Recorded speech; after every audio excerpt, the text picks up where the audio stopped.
साबिक DGISI lieutenant general retired Faiz Hamid के खिलाफ फील्ड जनरल कोर्ट मार्शल की कार्रवाई का आगाज। फैज हमीद को बाज़ाब्ता चार्जशीट कर दिया गया। चार्जेस में सियासी सरगर्मियों में मुलव्विस होना, ऑफिशियल सीक्रेट एक्ट के खिलाफ वर्जियां करते हुए रियासत के तहफ़्फ़ुज़ और मफाद को नुकसान पहुंचाना, इख्तियारात और सरकारी वसाइल का गलत इस्तेमाल और अफराद को नाजायज़ नुकसान पहुंचाना शामिल है।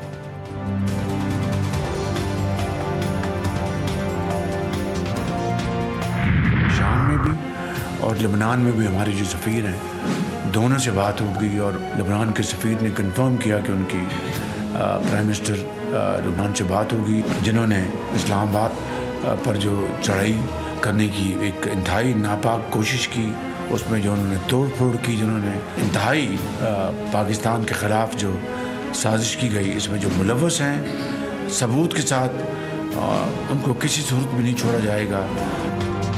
मुल्क का माशी इस्तेहकाम अमन अमान के साथ जुड़ा है। PTI ने इस्लामाबाद पर चढ़ाई करके मुल्क के खिलाफ साजिश की। वज़ीर आज़म शहबाज शरीफ ने काबीना में इज़हार ख्याल करते हुए कहा कि किसी कसूरवार को माफ़ नहीं किया जाएगा। बदकिस्मती से एक बार फिर सिविल नाफरमानी की कॉल दी गई, जिसे पाकिस्तानियों ने मुस्तरद कर दिया।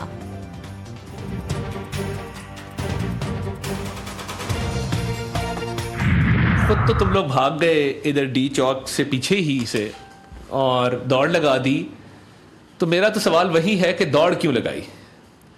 अब दौड़ क्यों लगाई के चक्कर में आप अब सहाफ़ियों को टारगेट कर रहे हैं, उनके बच्चों के नाम शेयर कर रहे हैं, तस्वीरें शेयर कर रहे हैं, उनके घर के एड्रेस शेयर कर रहे हैं, तो ये तो किसी सूरत भी काबिल कबूल नहीं है।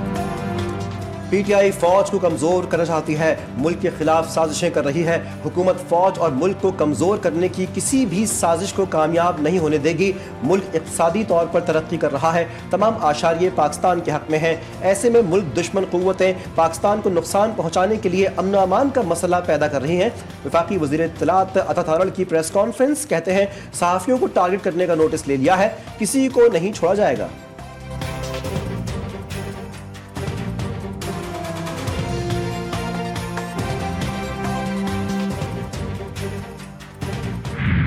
तो फैज हमीद एक ताकतवर आदमी था और मोहरा था।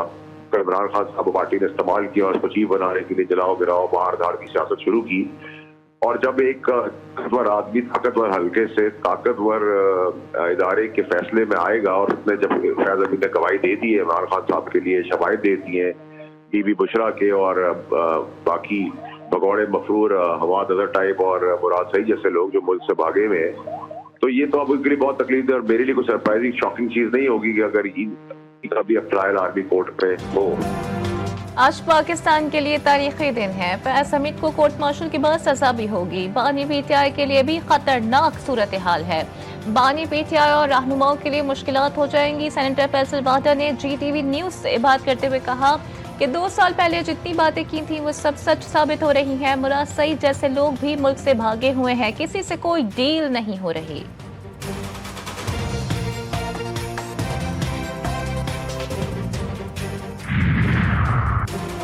बानी PTI लाइल्म है कि D चौक में कितनी शहादतें हुई और कितने लोग जख्मी हुए। उन्हें नहीं पता कितने लोग लापता हैं। अभी तक 200 से ज़ायद कारकुनान लापता हैं। शक है कि वो भी शहीद हो चुके हैं। 15 दिसंबर को यौम शहदा मुकर्रर किया गया है। बानी PTI के हमशीरा अलीमा खान ने अडियाला जेल के बाहर मीडिया से बातचीत करते हुए कहा कि बानी PTI का पैगाम है कि 9 मई के बाद अब 26 नवंबर की तहकीकात का मुतालबा भी मुतालबात में शामिल कर लिया है। तहकीकात के लिए सुप्रीम कोर्ट के 3 सीनियर जजेस पर मुश्तमिल जुडिशल कमीशन कायम किया जाए।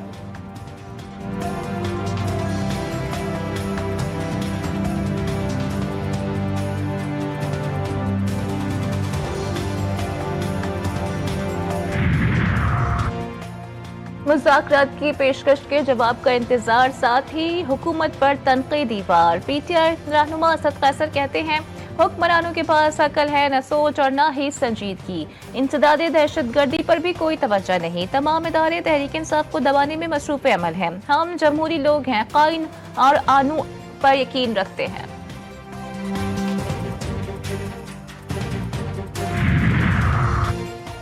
इंतजामी मामलात मौसर अंदाज में चलाने के लिए सूबे इंतजामी यूनिट से छोटे होने चाहिए। वज़ीर आला खैबर पख्तूनख्वा अमीन गंडापुर ने अपने बयान में कहा कि मुल्क में सूबों और दीगर इंतजामी यूनिट्स के हजम का बड़ा होना एक मसला है। सूबे और इंतजामी यूनिट्स छोटे होने से निजी सतह पर सर्विस डिलीवरी में खातिर ख्वाह बेहतरी आएगी और 90% इंतजामी मसाइल हल मुकामी सतह पर हल होंगे। वज़ीर आला सिंध मुराद अली शाह और गवर्नर पंजाब सरदार सलीम हैदर की कराची में मीडिया टॉक। वज़ीर आला सिंध ने कहा कि खैबर पख्तूनख्वा के लोग दहशतगर्दी रोकने के बजाय किसी और काम में लगे हुए हैं। पीटीआई फैसला कर ले कि किससे बात करनी है और किससे नहीं।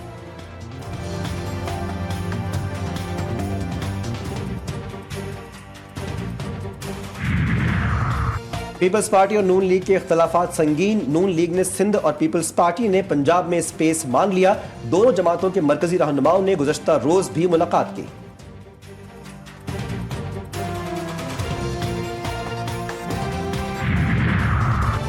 कानूनी तौर पर मुकीम किसी भी गैर मुल्की को नहीं निकाला जा रहा। गैर कानूनी मुकीम गैर मुल्कियों को इस्लामाबाद में रहने की इजाज़त नहीं दी जाएगी। वफाकी वज़ीर दाखिला की अमरीकी क़ायम-मक़ाम सफ़ीर से मुलाकात। दोनों ममालिक के ताल्लुकात समेत दो तरफ़ा ताउन बढ़ाने पर तफसीली तबादला ख्याल। ICC चैंपियंस ट्रॉफी टूर्नामेंट पर भी बातचीत।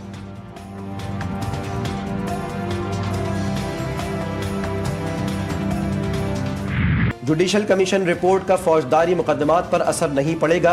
जस्टिस मुसर्रत हिलाली के रिमार्क्स सानह 9 मई की तहकीकात के लिए जुडिशल कमीशन बनाने की बानी PTI की दरख्वास्त समाअत के लिए मंजूर। आईनी बेंच ने रजिस्ट्रार ऑफिस के एतराज़ात खत्म कर दिए। दरख्वास्त समाअत के लिए मुकर्रर करने का हुक्म। सिविलियंस के मिलिट्री ट्रायल के केस में गिरफ्तार मुल्जिमान को आम जेलों में मुंतकिल करने की इस्तदा मुस्तरद कर दी गई। अदालत ने रिमार्क्स में कहा कि मुलाकात के हवाले से अटॉर्नी जनरल यकीन दहानी करवा चुके हैं, मुकदमा सुन रहे हैं, फिलहाल किसी और तरफ ना जाएं। वकील ख्वाजा हारिस की बीमारी के बायस समाज जुमेरात तक मुलतवी। बानी PTI के अडियाला जेल से KPK मुंतकली की दरख्वास्त आईनी बेंच ने खारिज कर दी।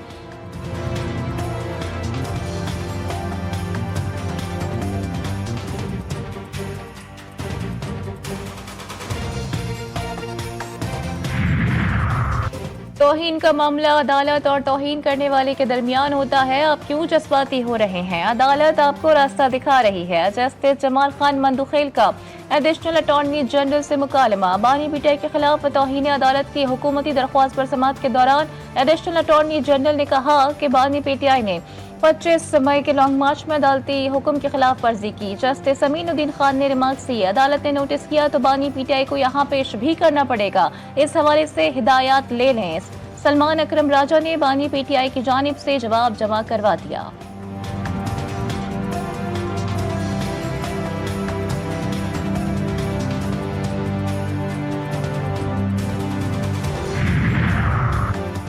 दीनी मदारिस की इस्लाहात का मामला हल ना हो सका। हुकूमत ने नया मुसव्विदा JUI के हवाले कर दिया। 2019 का मुआहिदा तस्लीम करने समेत दीगर ऑप्शंस। टेक्निकल टीमों में मुशावरती अमल जारी।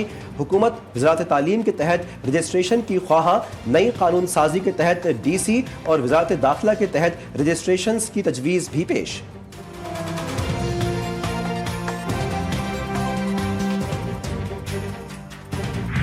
ये जो कोशिश की गई कि जो मदारिस वजारत तालीम के साथ मुंसलिक हुए हैं उनकी रजिस्ट्रेशन खत्म कर दी जाए और तमाम जो निज़ाम है वो दोबारा वजारत सनत से मुंसलिक कर दिया जाए, ये किसी सूरत काबिल कबूल नहीं है। मुल्क भर में मदारिस की रजिस्ट्रेशन के हवाले से बहस जारी है। 15 बोर्ड्स में से 10 से ज़ायद वजारत तालीम के साथ रजिस्ट्रेशन के हक में है। चेयरमैन पाकिस्तान उलमा कौंसिल अल्लामा ताहिर अशरफी का कहना है कि 18,000 से ज्यादा मदारिस वजारत तालीम के साथ रजिस्टर हो चुके हैं। अगर मौलाना फजलुर रहमान अलग कानून साजी करवाना चाहते हैं तो हुकूमत जाने और वो जाने।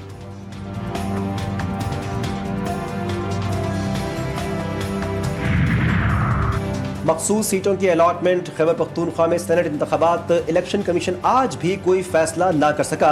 मजीद मुशावरत जारी रखने का फैसला। लीगल विंग ने अदालती अहकामात कानूनी पॉइंट्स पर briefing the.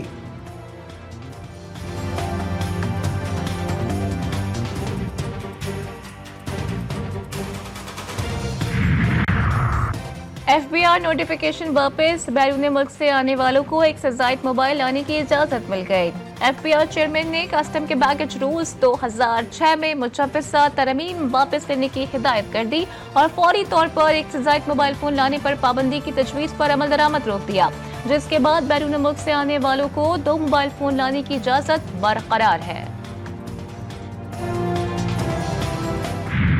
Fall of Asad के बाद इसराइल को खुली आज़ादी मिल गई। शाम पर धावा बोल दिया। 300 से ज़ायद फ़ज़ाई हमले जनूबी शाम और दमिश्क में शामी फ़ौज की तनसीबात, फ़ज़ाई दिफाई निज़ाम और मिज़ाइलों को निशाना बनाया गया। शामी बहरिया की मैसेज पर हमलों में कई बहरी जहाज़ तबाह। दमिश्क में एयरपोर्ट पर भी धमाके। 300 से ज़ायद इसराइली फ़ौजी टैंक्स दमिश्क के करीब पहुँच गए। कतर, इराक और सऊदी अरब की इसराइल हमलों की शदीद मज़म्मत। आलमी बिरादरी से इसराइली हमले रोकने की अपील। दहशतगर्दों के हाथों असलहा न लग जाए, इसलिए शाम पर हमले कर रहे हैं। इसराइल की अजीब मंतक, हमले बढ़ाने का ऐलान। सहूनी वज़ीर ख़ारजा गिदोन सार का कहना है कि शाम में कीमियाई हथियारों के भी सुराख मिल गए हैं। जब तक अपना हदफ हासिल नहीं कर लेंगे, शाम पर हमले जारी रखेंगे। अक़वाम मुत्तहिदा की सलामती काउंसिल का इजलास, शाम की सूरत हाल पर बातचीत। अरकान का शाम में मौजूद तमाम ग्रुपों पर शामी शहरियों के मफाद और उनकी सलामती को तरजीह देने पर जोर। रूस की दरख्वास्त पर शाम की सूरत हाल पर काउंसिल के 5 मुस्तकिल अरकान और रूस गैर मुस्तकिल अरकान के साथ मुशावरत भी की गई। अरकान ने मौक़िफ़ इख्तियार किया कि बशर अल असद की हुकूमत ख़त्म होने के बाद शाम की सूरत हाल कशीदा हो गई है।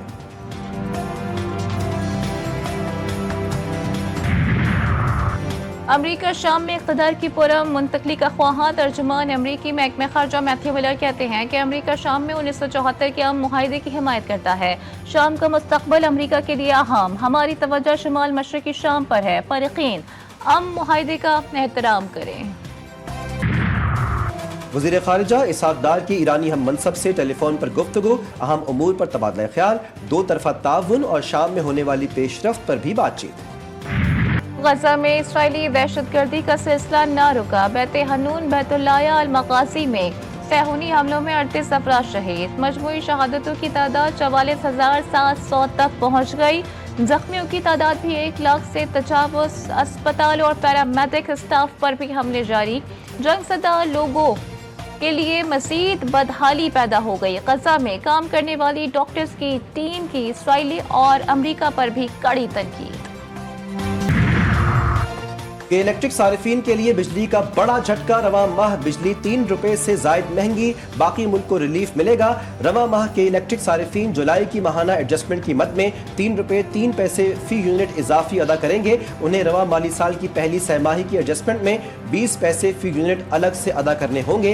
मुल्क के बाकी बिजली सारिफीन को रवा माह अक्टूबर की माहाना एडजस्टमेंट का 1 रुपए 14 पैसे फी यूनिट रिलीफ मिलेगा।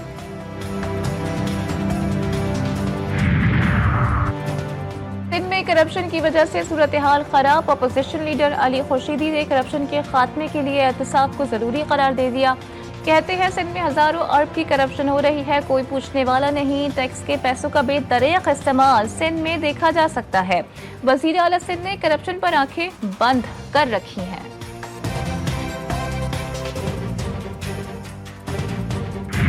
आम इंतखाबात 2024 में 6 करोड़ 12 लाख से जायद वोट कास्ट हुए। फाफिन ने रिपोर्ट जारी कर दी। वोटर्स टर्नआउट 48% रिकॉर्ड किया गया। रिपोर्ट के मुताबिक 2018 से 24 के दौरान 2 करोड़ 25 लाख वोटर्स का इजाफा। खवातीन वोटर्स की रजिस्ट्रेशन ने मर्दों को पीछे छोड़ दिया। 1 करोड़ मर्दों के मुकाबले में 1.25 करोड़ खवातीन वोटर्स रजिस्टर्ड हुई।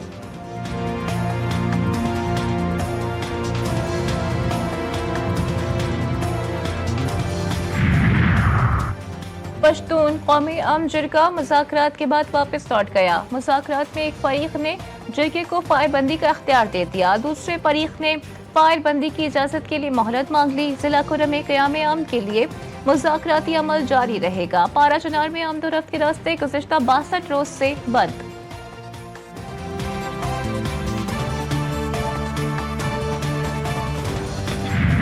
आज़ाद कश्मीर में इंसानी हुकूक से आगाही का दिन। दारुल हुकूमत मुजफ्फराबाद में पासबान हुर्रियत के तहत भारत मुखालिफ मुजाहरा। मुजाहरीन की मकबूजा कश्मीर में इंसानी हुकूक की पामालियों पर नारेबाजी। आलमी हुकूक की तंजीमों से मकबूजा कश्मीर और फ़लस्तीन में जंगी जराइम के नोटिस का मुतालबा।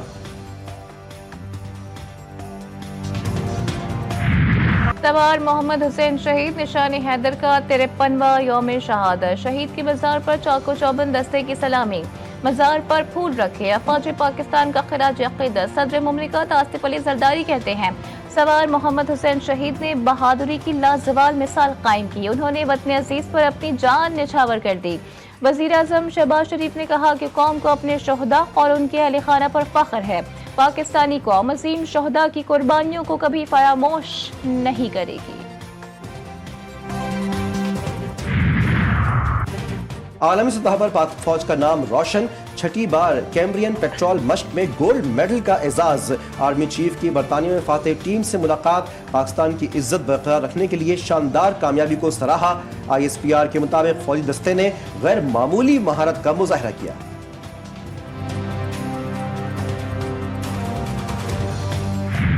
मुल्क भर में लहू जमा देने वाली सर्दी। सिंध, पंजाब, बलोचिस्तान, KPK में कड़ाके की सर्दी। स्कर्दू में पारा -11 डिग्री तक गिर गया।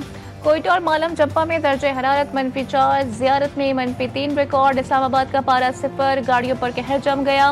कराची का दर्जे हरारत 10 डिग्री रिकॉर्ड किया गया। बालाई इलाकों में बर्फबारी। सवाद, वादी नीलम और कलाम समेत कई इलाके बर्फ से ढक गए। चमन समेत शुमाली इलाकों में खुश्क सर्दी की लहर। बच्चे बीमार होने लगे। मरीजों में मुफ्त अद्वियात, राशन का मलखे में तकसीम।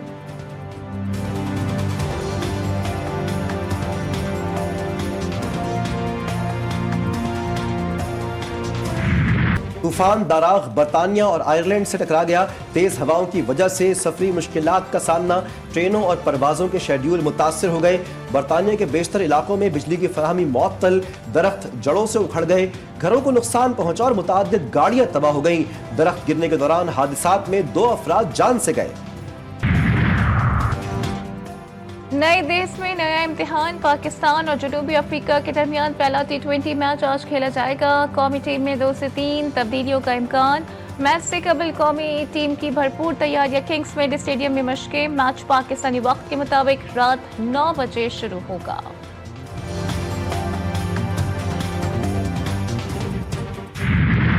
माजी की मारूफ अदाकारा बाबरा शरीफ 70 बरस की हो गई। सालगिरह पर मद्दाहों की जानिब से मुबारकबाद के पैगामात। बाबरा शरीफ ने 150 से जायद फिल्मों में अदाकारी के जौहर दिखाए। उन्हें बेहतरीन किरदार निगारी पर 8 निगार अवार्ड से भी नवाजा गया। और दुनिया भर में क्रिसमस की रंगारंग तकरीबात का सिलसिला जारी। लोग रिवायती खानों, म्यूजिक, मलबूसात और तफरीही सरगर्मियों में मसरूफ। बच्चे बड़े सभी क्रिसमस के लिए पुरजोश।